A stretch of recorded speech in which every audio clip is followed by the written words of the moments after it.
हम मांस धातु इस टॉपिक को विस्तार से देख रहे थे। तो हमने पिछली बार मांस धातु की जो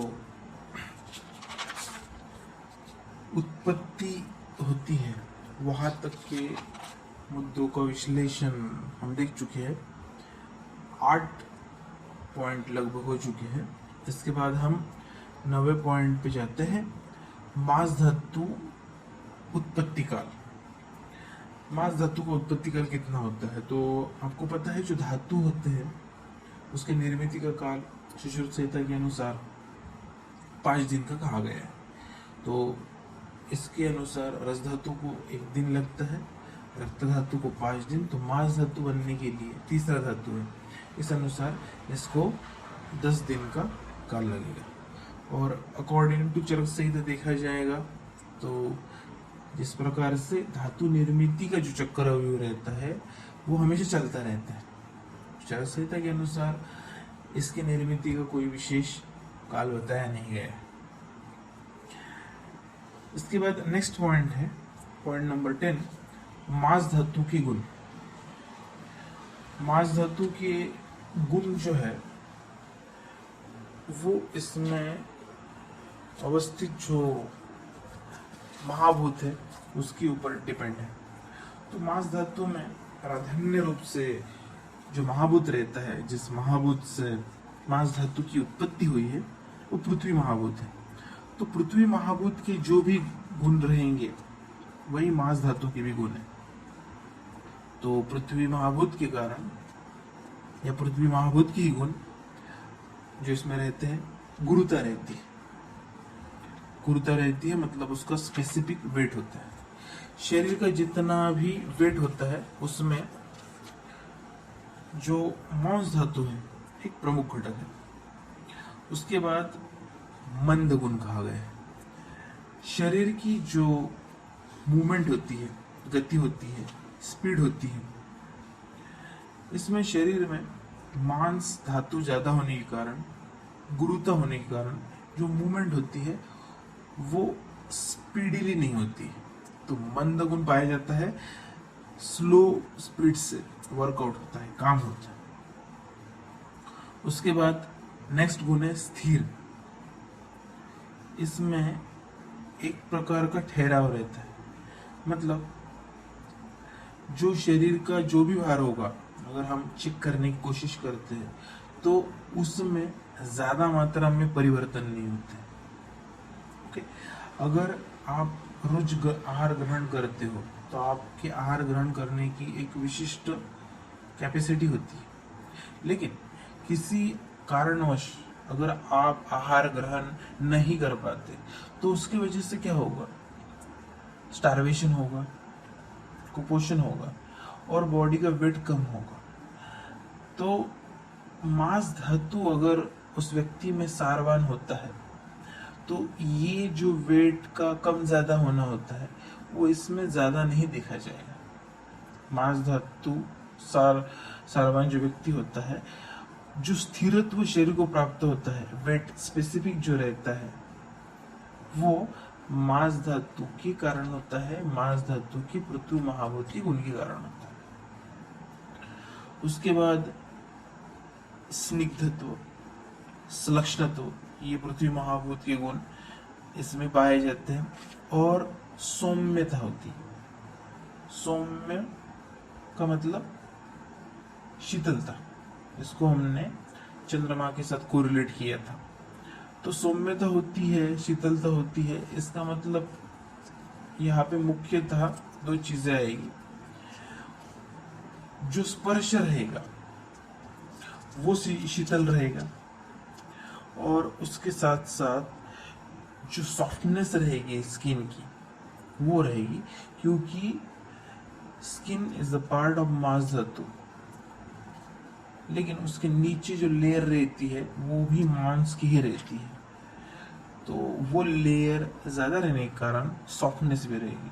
तो सौम्यता से दोनों भी गुणों का इसमें अंतर्भाव होता है। उसमें शीतलता भी पाई जाएगी और सौम्यता मतलब सॉफ्टनेस भी पाई जाएगी। तो ये मांस धातु के गुण।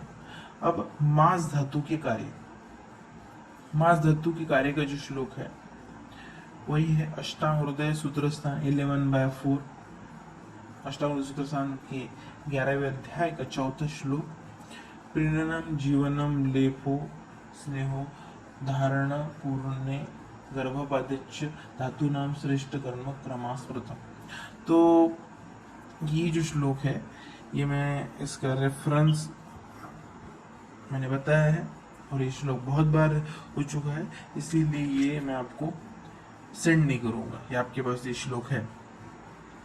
तो पहला प्रीणन, जीवन और लेप। तो तीसरा जो इसके अंतर्गत आता है वो लेप कर्म जो होता है वो मांस धातु का होता है। शरीर को लेपित करना, शरीर को कवर करना, शरीर को प्रोटेक्शन देना, ये इस श्लोक में बताया गया है। उसके बाद जो सुश्रुत संहिता का सूत्र है वो है सुश्रुत सूत्र स्थान 15/7, सुश्रुत सूत्र स्थान 15वें अध्याय का 7वां श्लोक। मांस शरीर पुष्टिम मेदश्च। इसमें भी कुछ ज्यादा बड़ा सा वर्णन नहीं दिया गया है, इसमें भी यही बताया गया है जो मांस धातु है वो शरीर को पुष्ट करता है और साथ साथ उसके बाद निर्मित होने वाले मेद धातु को भी पुष्ट करता है। तो शरीर और मेद धातु को पुष्ट करना ये इसका कार्य हो गया। मेद धातु की पुष्टि ये तो इसका कार्य ही है क्योंकि ये इसके बाद का धातु है।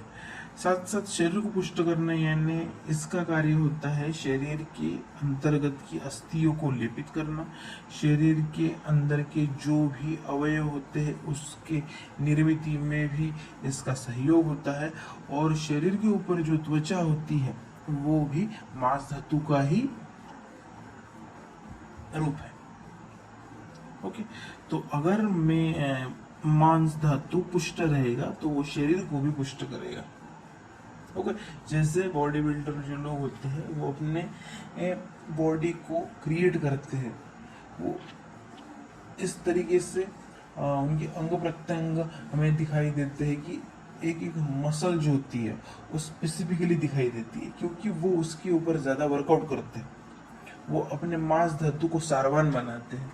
तो ये मांस धातु की वजह से उपलक्षित होता है और बल का भी पर्याय होता है। अगर मांस धातु योग्य है, जो मांस धातु सारवान है, तो ताकत के काम भी ज्यादा किए जा सकते हैं। इसीलिए शरीर पुष्टि ये इसके कार्य में बताया गया है। अब इसको अगर और डिटेल में देखने की कोशिश करेंगे तो हम इसे दो तरीके से देख सकते हैं। तो आप एक चार्ट बना लीजिए जिसमें आप लिखिए मांस धातु के कार्य, मांस धातु की कार्य यानी मांस धातु के कर्म कौन से जो मैंने अभी बताई बातें हैं उसी को देखना है। सबसे पहला जो कार्य आता है एक साइड में लिखिए लेपन करना, एक साइड में लेपन करना। लेपन करने का मतलब होता है कवर करना। ओके, उसमें से सबसे पहला बताया गया है अस्थि को लेपन करना। तो शरीर के अंतर्गत की जो अस्थियां होती है उसको लेपित करने का इसका कार्य है। ओके, उसके बाद नंबर 2 लिखिए स्नायु शिरा का लेपन करना। तो शरीर में जो भी स्नायु होती है that is also part of मांस धातु, और शिरा को भी सुश्रुत संहिता के अनुसार उन्होंने मांस धातु के अंतर्गत ही रखा है। तो शरीर में जो भी स्नायु होती है, जो भी शिराएं होती है, वो उसका जो स्ट्रक्चर होता है वो स्पेसिफिक होता है। कहीं से भी किसी भी शिरा का वहन नहीं होता और किसी भी प्रकार की किसी की रचना जो रहती है शिरा की वो स्पेसिफिक ही रहेगी, उतनी ही रहेगी, ज्यादा कम नहीं होती है। थोड़ी सी पोजीशन में चेंज हो सकता है लेकिन वो वैसे ही रहते हैं। तो वो जो क्रिएट होते हैं, वो जो बनते हैं और वो होते हैं, वो एक जगह पे जो स्थिर रहते हैं इसलिए होते हैं कि मांसपेशियां जो होती है उसका उसके ऊपर कवर अप होता है, उसको जकड़े हुए रहती है, इसीलिए वो उस तरीके से बनती है और शरीर में स्थित होकर अपना कार्य योग्य तरीके से कर पाती है। ओके, ये हो गया वन साइड। अब सेकंड साइड में लिखिए इसका दूसरा मुख्य कार्य धारण करना। अब यहाँ पे आया है धातु को पुष्ट करता है, बाकी धातुओं को पुष्ट करता है, शरीर को पुष्ट करता है, तो इसीलिए धारण ये कार्य इसके अंतर्गत आया है। तो सबसे पहला कार्य धारण करने के अंतर्गत अवयवों का संरक्षण करना। तो जो भी ऑर्गन होते हैं, जो भी शरीर के अंतर्गत के ऑर्गन है, उसके ऊपर, अवयवों के ऊपर मांस की संरचना, मांस की लेयर उसके संरक्षण के लिए होती है। दूसरी बात ये भी होती है कि जो भी शरीर के अंतर्गत के ऑर्गन है, जैसे लघुतंत्र है, बृहतंत्र है, ओके, यानी इंटेस्टाइन, उसके बाद लीवर है, किडनीज है, ये सभी के सभी शरीर के अंतर्गत के अवयव जो बनते हैं वो मांस धातु से ही बने हुए हैं। इसके अंतर्गत की रचना है, इसके कार्य भले ही अलग अलग हो, लेकिन ये मांस रूप के ही परिवर्तित अलग अलग प्रकार है, जो अलग अलग नामों से जाने जाते हैं और अपने अलग अलग कार्य करने के कार्यों में संलग्न रहते हैं, लेकिन वो होते मांस के ही प्रतिरूप होते हैं। तो अवयवों की निर्मित भी उसी से होती है, अवयव का संरक्षण भी उसी से होता है, क्योंकि वो बने भी उसी से, उसकी वॉल भी उससे बनी हुई है, और उसको कवर अप करके प्रोटेक्शन करने के लिए जो लेयर भी होती है वो मांस की ही बनती है। ओके, तो इसीलिए धारण करने के अंतर्गत ही आते। उसके बाद नंबर 2 इसी में आएगा अवयवों का विशिष्ट आकार देना। ओके, तो जो ऑर्गन होते हैं उसको विशिष्ट प्रकार की रचना दी जाती है, शेप एंड साइज दिया जाता है। आपने एनाटॉमी में पढ़ा है या पढ़ोगे कि हर जो ऑर्गन होते हैं उसको स्पेसिफिक स्ट्रक्चर होता है, उसकी स्पेसिफिक साइज होती है, शेप होता है। हर ऑर्गन के सरफेसेस, मार्जिन्स बताए जाते हैं। वो जो मार्जिन्स और सरफेसेस को है वो इसलिए है क्योंकि हर एक ऑर्गन का विशिष्ट आकार होता है, संरचना होती है, और वो सभी की सभी संरचनाएं जो होती है उसको आकार देने का जो कार्य होता है वो मांस धातु के द्वारा ही किया जाता है। अब इस चीजों के बारे में और डिटेल से देखने की कोशिश करते हैं, लगभग हो ही गया, थोड़ा सा और देखते। मज्जा धातु का जो लेपन कार्य है उसमें लेपन का मतलब होता है शरीर अवयव को आच्छादित करना, यानी उसको कवर करना। ओके, तो लेपन ये पॉइंट क्लियर हो गया। उसके बाद मांस धातु का अस्थि लेपन कार्य मांस पेशी के माध्यम से होता है। ये जो लेपन जो कार्य होता है, कवर करने का जो कार्य इसका बताया गया है, उसका माध्यम जो होता है वो मांसपेशी होती है। मांसपेशियों के द्वारा उसका लेपन किया जाता है। उसके बाद नंबर 2 जो धारण कार्य हमने देखा था उसके एग्जाम्पल्स यहाँ पे बताए गए।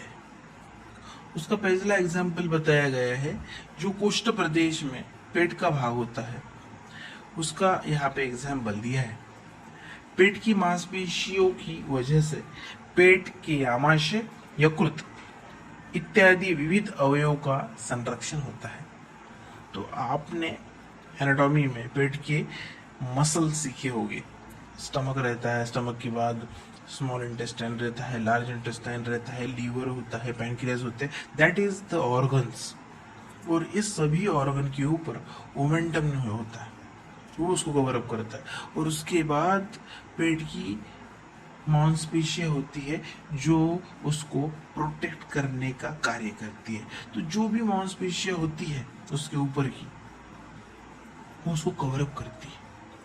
पेट की मांसपेशियों की वजह से पेट के अवयव पेट की खाली जगह में स्थित रहते हैं।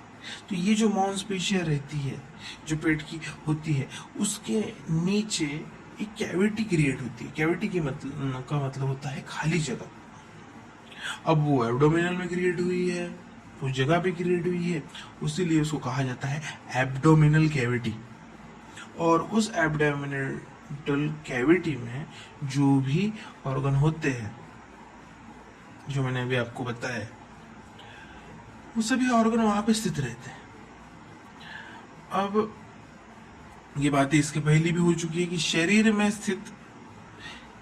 स्थिति, जो शरीर की स्थिति होती है, पोजीशन होती है, वो शरीर की स्थिति बदलने से पेट के अवयव की स्थिति नहीं बदलती। तो हमारे पेट के अंदर जो भी ऑर्गन्स है, अब पेट का यहाँ पे एग्जाम्पल दिया है इसलिए उसके बारे में, लेकिन कोष्ठ प्रदेश में भी जो भी अवयव होते हैं या फिर शरीर के अंग प्रत्यंगों में जहाँ पे भी जो भी स्थान पे जो भी अवयव होता है, उसकी रचना जो होती है वो एक स्पेसिफिक पोजीशन होती है उसकी। कहीं पे भी कोई भी ऑर्गन नहीं होता है, हर ऑर्गन का साइड, पोजीशन, जगह ये डिसाइडेड है। वो उसी स्थान पे रहते हैं, उसी प्रकार से रहते हैं, उसमें चेंजेस नहीं होते हैं। तो ये क्यों रहते हैं? ये इसलिए होते हैं कि जो मांसपेशियां होती है वो संरचना करके एक दूसरे से संलग्न होके जहाँ पे भी उसका ओरिजिन और इंसर्जन होता है उसके द्वारा अटैच होके, जॉइंट्स को भी अटैच होके, मसल के रूप में, टेंडन के रूप में, स्नायुओं के रूप में एक फिक्स पोजीशन क्रिएट करती है। उसकी वजह से ऑर्गन जो होते हैं वो अपनी जगह से हिल नहीं पाते, भले ही शरीर के पोजीशन में चेंजेस हो, चलने फिरने, उल्टे होने के कारण, लेकिन इसकी पोजीशन में चेंजेस नहीं होते। ये होता है मांस धातु के कारण। तो ये हो गए मांस धातु के मुख्य दो कार्य, लेपन करना और धारण करना। उसके बाद हम देखेंगे जितने भी दोष है, 3 दोष, तो 3 दोषों में मांस धातु किस प्रकार से रहता है और उससे मांस धातु में क्या कमतरता होती है या फिर क्या ज्यादापन होता है। तो सबसे पहले देखेंगे मांस धातु का वात दोष से परस्पर संबंध, क्या कोरिलेशन है मांस धातु का और वात दोष का। तो गति, मूवमेंट, जो हमारे फंक्शन करते वक्त जो मूवमेंट होती है उसके बारे में यहाँ पे कहा गया है। यहाँ पे गति का मतलब शरीर की मूवमेंट, जो गति निर्माण करना, ये वात दोष कार्य मांस धातु के माध्यम से होता है। तो शरीर में जो गति निर्माण होती है वो तो वात दोष क्रिएट करता है, लेकिन जो हमें अपने आंखों से दिखता है, हमें मसल की मूवमेंट दिखती है, उसके अंदर की जो ऊर्जा होती है वो भले ही वात दोष की होती है, लेकिन वो मूवमेंट जो हम एक्सटर्नल अपने आय से देखते हैं वो मांस धातु की दिखाई देते हैं। उसका एग्जाम्पल लेते हैं। वात में अगर विकृति हो जाती है तो वात विकृति होने से मांस धातु में गति निर्माण नहीं होती, नहीं हो नहीं पाती। उस वजह से सर्व शरीर व विशिष्ट अवयवों की हलचल ठीक से हो नहीं सकती। शरीर में किसी भी कारणवश अगर वात दोष की विकृति होती है या किसी स्पेसिफिक स्थान पर वात दोष की विकृति होती है, उस वक्त हमें उस अवयव की जो मूवमेंट होती है वो मूवमेंट हमें नहीं दिखती। वो मूवमेंट इसलिए नहीं दिखती क्योंकि उसके अंतर्गत का वात कार्य नहीं करता, और वात कार्य नहीं करेगा तो मांस धातु अपना कार्य नहीं कर पाएगा। लाइक पैरालिसिस, अगर पैरालिसिस होता है तो पैरालिसिस में वात की गति को अवरोधित किया जाता है और ऑर्गन को जो स्टिमुलेशन दिए जाते हैं वात के द्वारा वो नहीं दी जा सकते और हमें उस अवयव में किसी भी प्रकार की कोई हलचल नहीं दिखाई देती। उसके अंदर जो आवागमन रहता है रक्त धातु का, ओके, धमनियों और नसों के द्वारा, वो तो चलता रहता है, लेकिन जो नर होती है, नर का कार्य रुक जाता है, यानी वात का कार्य रुक जाता है, क्योंकि वात का कोरिलेशन नर्वस सिस्टम के साथ होता है। तो उसका कार्य रुक जाने के कारण जो आदेशों का आदान प्रदान होता है वहां पे, वो नहीं हो पाता, और वो ना होने के कारण उस ऑर्गन की जो मूवमेंट होती है, वो मूवमेंट उस व्याधि में नहीं पाई जाती। इसीलिए हमें उसमें जो गति होती है वो नहीं दिखाई देती। ओके,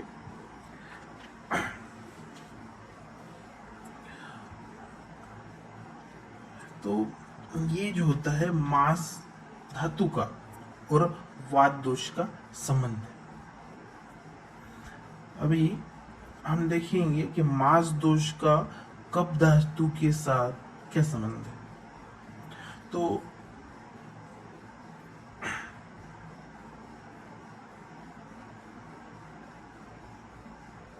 मांस धातु का वात दोष, सॉरी, मांस धातु का कफ दोष के साथ क्या संबंध है। तो मांस धातु और कफ दोष, इसका आश्रय आश्रय संबंध है। ओके, तो महाभूत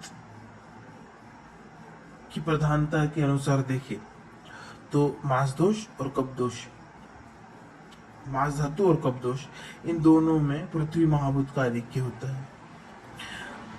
जो पृथ्वी महाभूत के गुण होते हैं वही मांस धातु के गुण हैं, और जो पृथ्वी महाभूत के गुण है वही हमें कफ दोष में भी पाए जाते हैं।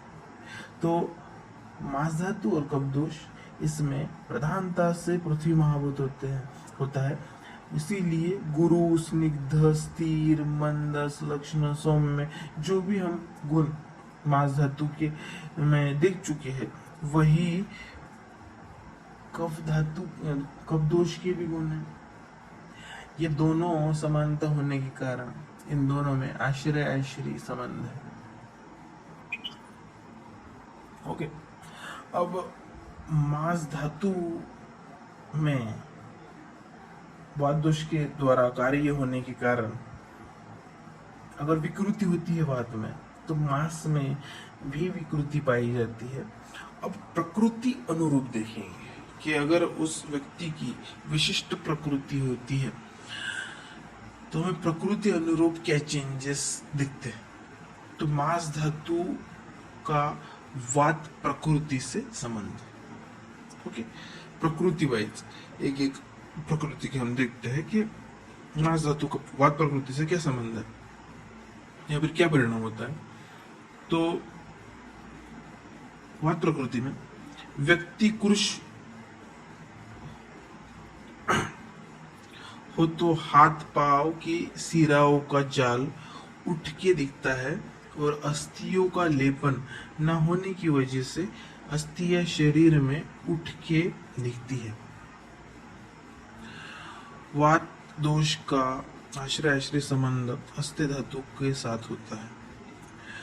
उसके कॉन्ट्रास्ट में देखेंगे तो इसमें कफ की क्षीणता पाई जाती है, क्योंकि वात दोष में महाभूत आधिक्य होता है, आकाश और वायु, जबकि मांस धातु में जो आधिक्य होता है वो रहता है पृथ्वी महाभूत का।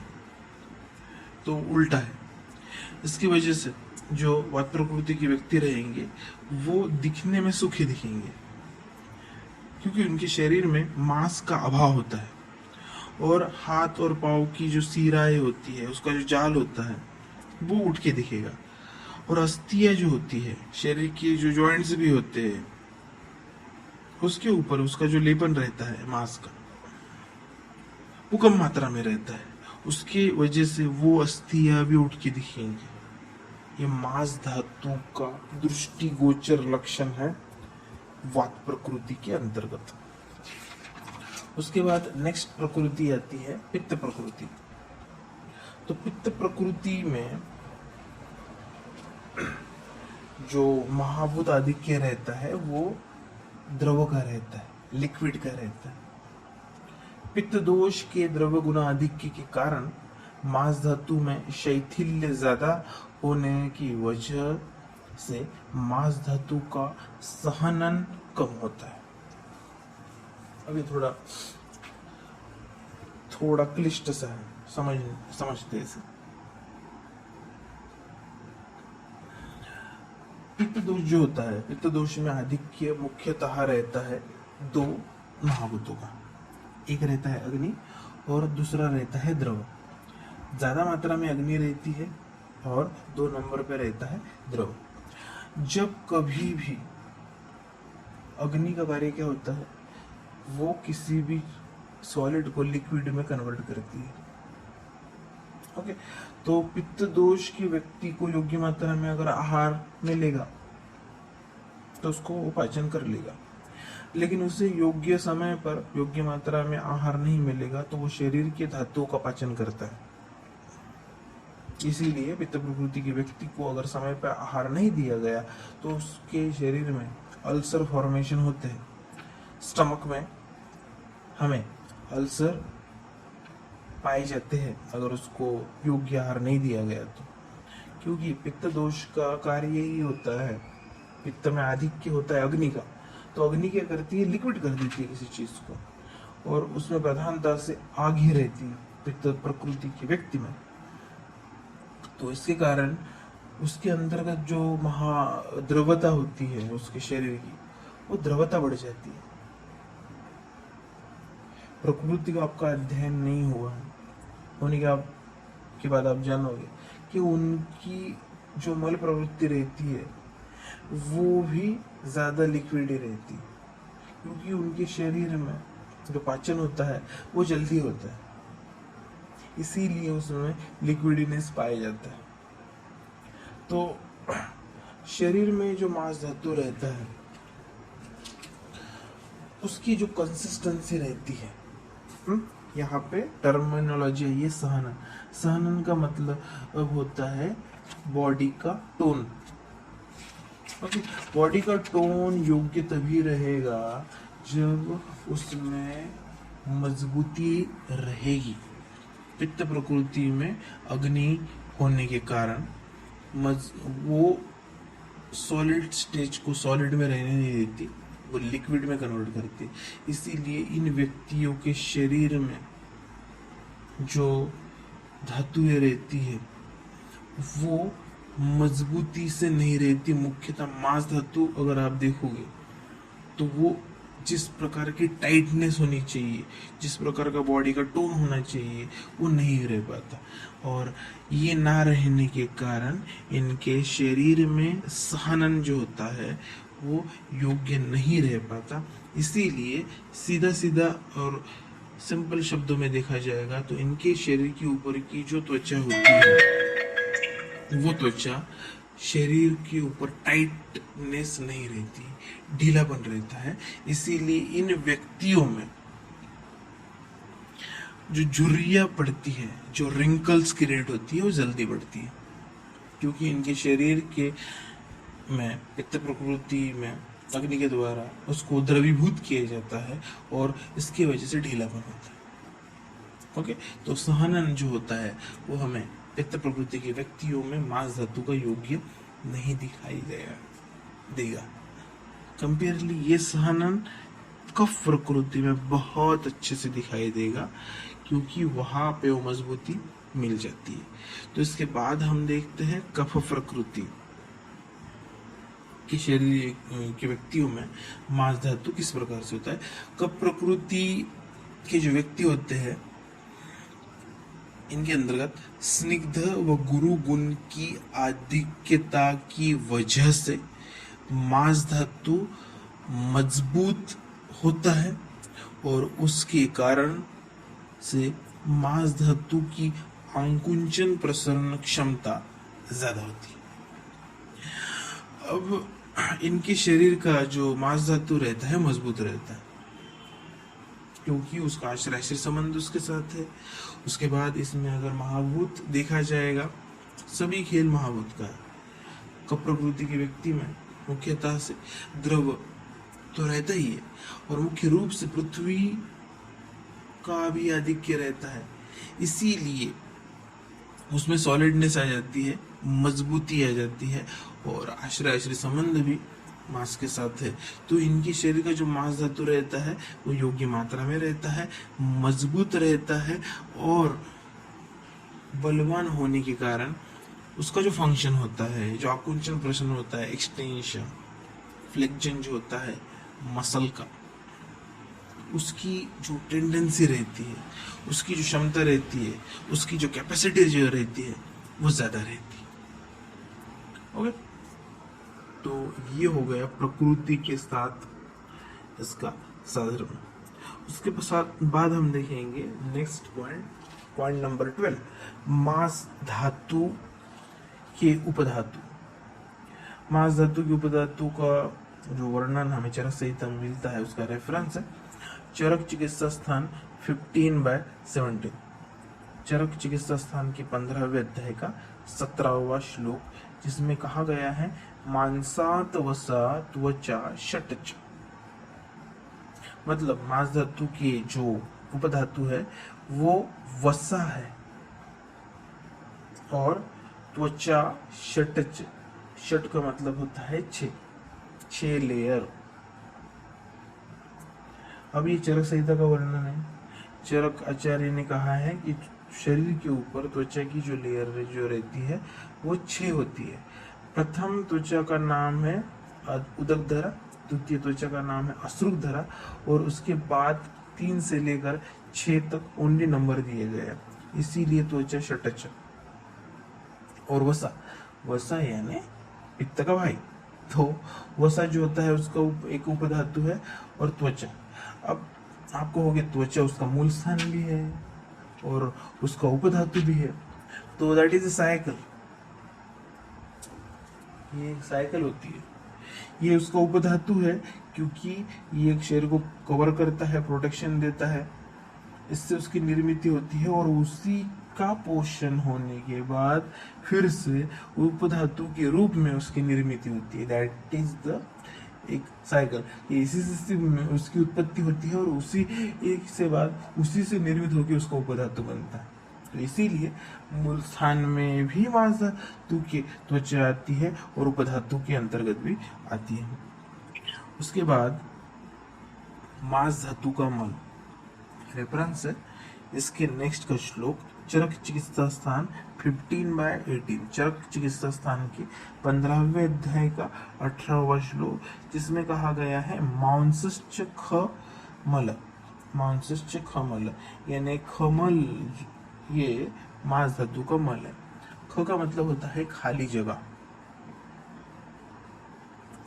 शरीर के अंतर्गत जहां पे भी खाली स्थान होता है वहां पे जो मल निर्मित होता है उसको खमल कहा जाता है।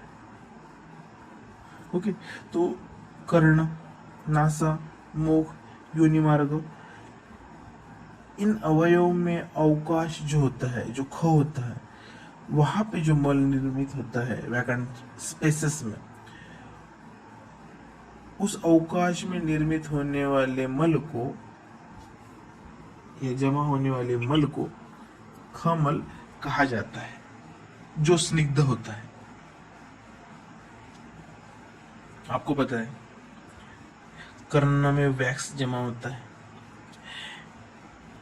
नासा में म्यूकस सिक्रीशंस होता है, उसी प्रकार से मल रूप मुख और योनि मार्ग में भी निर्मित होते हैं। ये सभी के सभी जो मल होते हैं वो खमल के क्राइटेरिया में आ जाते हैं, और मांस धातु का मल है इसीलिए उसमें स्निग्धता भी पाई जाती है। अब इस मल का कार्य क्या है? तो इस मल का कार्य होता है शरीर की बाहरी धूल व जंतु से संरक्षण। जो एक्सटर्नल धूल होती है या जंतु होता है उस शरीर में एंटर करते हैं तो इसके द्वारा उसको बैरियर किया जाता है।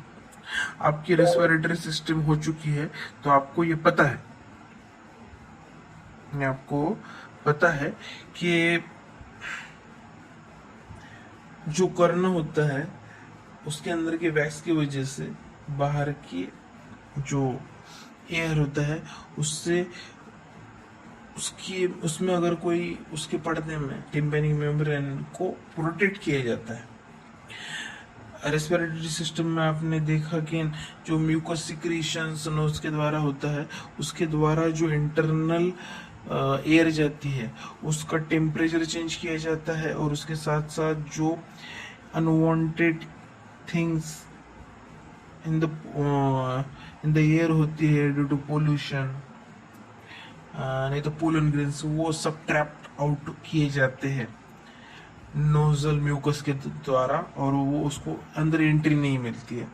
तो ये जो भी अवकाश होते हैं जिसमें जो मल निर्मित होता है उसका मुख्य कार्य होता है शरीर के अंतर्गत जो धूल और जंतु, जो बैक्टीरिया, वायरस, पैरासाइट, फंगस जा सकती है इन मार्गों के द्वारा उसको ना जाने देना, उससे शरीर का संरक्षण करना। तो ये बातें मांस धातु के मल में आती है। उसके बाद मांस धातु की सारता, मांस धातु की सारता का परीक्षण यहाँ पर प्रैक्टिकल में भी आएगा, यहाँ पे थोड़ा सा देखते हैं। मांस धातु की सारता का अगर परीक्षण किया जाता है तो ये भी थोड़ा सा चार्ट के तरीके से देखने की कोशिश करता है। मांस धातु के परीक्षण, हेडिंग दीजिए मांस धातु का परीक्षण और उसे दो पार्ट में डिवाइड कीजिए। एक साइड में लिखिए लेपन कार्य का परीक्षण, लेपन कार्य का परीक्षण, और सेकंड साइड में लिखिए मांस धातु के गुणों का परीक्षण। तो मांस धातु के गुण जो होते हैं वो मांस धातु के गुण है, इसके पहले हम देख चुके, गुरु, मंद, स्थिर, स्निग्ध, लक्षण, सौम्य, ये इसके गुण हैं। तो शरीर के ऊपर मांस धातु किस जगह पे मांस धातु का लेपन किस प्रकार से है,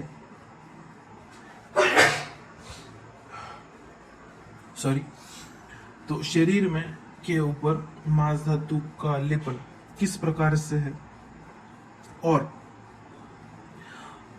हम जो परीक्षण करते हैं दर्शन, स्पर्शन, प्रश्न, इसके द्वारा हम परीक्षण करते हैं। तो गुरुता के द्वारा उसका वेट देख लिया जाएगा, मंदता के द्वारा उसकी बॉडी मूवमेंट्स किस प्रकार से देखी जाएगी, स्थिर गुण का हम इसके ऊपर से अनुमान लगा सकते हैं कि अगर स्टार्वेशन होता है तो उसका जल्दी वेट में फ्लक्चुएशंस होता है, और टच के द्वारा हम उसके शरीर के त्वचा की स्निग्धता, श्लक्षणता या सौम्यता देख सकते हैं। मजबूती रहेगी, मांस धातु सारवान रहेगा तो, लेकिन सौम्य रहेगा, शीतल रहेगा, टच में वो सॉफ्ट लगेगा। ओके, तो इस प्रकार से लेपन किस प्रकार से है और बाकी दर्शन, स्पर्शन, प्रश्न, इस द्वारा उसके इन बाकी गुणों का हम अभ्यास कर सकते हैं। अब मांस धातु का जो वर्णन दिया गया है चरक संहिता में भी है, सुश्रुत संहिता में है। सुश्रुत संहिता का वर्णन हम देखेंगे जब हम सारता परीक्षण प्रैक्टिकल में देखेंगे, तब सिर्फ चरक संहिता का जो वर्णन है वो डिटेल में, सारता का वर्णन, तो चरक संहिता के सारता का वर्णन और बाद में बचे हुए जो पॉइंट है मांस धातु की विकृति, वृद्धि, क्षय या फिर और मांसपेशी के कार्य वगैरह, ये पॉइंट हम नेक्स्ट लेक्चर में देखेंगे। तो इसके अंतर्गत जो श्लोक आए हैं उसके अंतर्गत का अष्टांग हृदय सूत्र स्थान 11/4 में श्लोक नहीं भेजूंगा।